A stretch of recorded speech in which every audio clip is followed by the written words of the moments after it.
The essentials you need to know for estimating your future revenue. Estimating the revenue you will make in your business is probably one of the most difficult parts of creating any type of business plan. For any projects that you have that already earn money, you can just look at the past to help predict the future. But for new projects, you'll need to look at a number of different factors. Before looking at tips for doing your estimates, you first need to understand a few basic terms. Revenue. Your revenue is the amount of money you earn before any expenses. Average sale.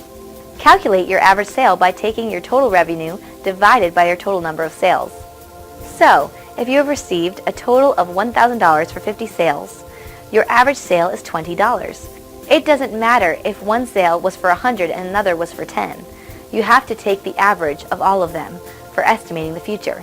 It doesn't matter what business model you are using, you can still calculate an average sale amount. For example, if you make money from Amazon affiliate sales, just look at the total number of commissions, your revenue, and divide by the number of sales made that earned you those commissions. Average revenue. Your average revenue is the average amount you get paid for each sale, times the number of sales.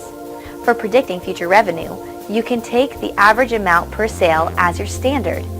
Then, estimate how many sales you think you can make each week and month. Multiply your estimated number of sales by your average revenue per sale to get the average revenue each month. For example, say your average sale is $20 and you think you can make 10 sales your first month, 30 your second month, and then 50 your third month. That means your average revenue for each of your first 3 months is $200, $600, and $1,000 respectively. Target market size. The size of your target market is the number of people who would be interested in buying what you are selling. If you are selling training programs for owners of Yorkshire Terriers, then your target market size is probably the number of people who have recently purchased a Yorkshire Terrier and need help with the training. Market share. Your market share is the percentage of your total target market who buy from you rather than your competitors. For example, say there are about 1,000 sales per month of the type of product you are selling, or something similar. If you think you can get 100 of those people to buy from you, you will have 10% of that market. Conversion rate. Conversion rate is the number of sales that are completed compared to the number of people who see your offer. For example, imagine you have a sales page where you are encouraging people to buy your weight loss product. If you get 500 people to visit that page and 5 people buy the product, then your conversion rate is 1%. You can also look at the conversion rates for other actions you want people to take. For example, you can look at the number of people who sign up for your email list out of the number who actually visit your site.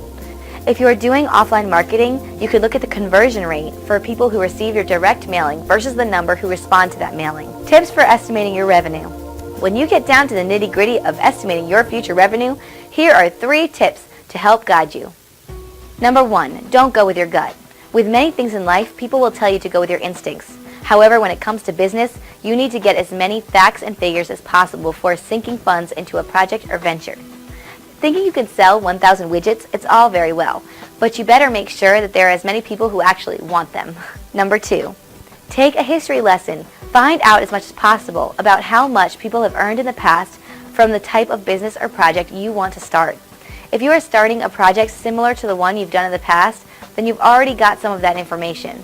If not, then you'll have to research data online and ask people who are already in that business. Find out how long it took to start really earning anything and what problems they had along the way. You'll be surprised at how many people will be willing to help you and give advice. Number 3, don't worry about precision. An estimate is a rough guess based on whatever facts you can gather. If you don't have much to base your estimate on, go with your best guess and move on. Unless you are applying for a small business loan, you don't have to spend hours coming up with precise numbers. Just make sure you know that there are people who are making money from your proposed business or product in the past. Then, make sure you have the funds to invest. Putting it all together, in order to do your actual revenue estimate, you just need to multiply your average estimated revenue per sale times the number of sales you think you can make each month. Depending on your marketing plans, that number would hopefully go up each month. Plot out your estimated revenue each month for each project, and you'll have your estimate for the year. As you put together your revenue estimate and other parts of your business plan, remember that it will grow and change over time. You may find that your market share is much larger than you thought and your revenue estimate can go up. With good marketing, you might also raise your conversion rate and increase sales. Go back to your estimates and periodically update them, but don't obsess over being completely accurate.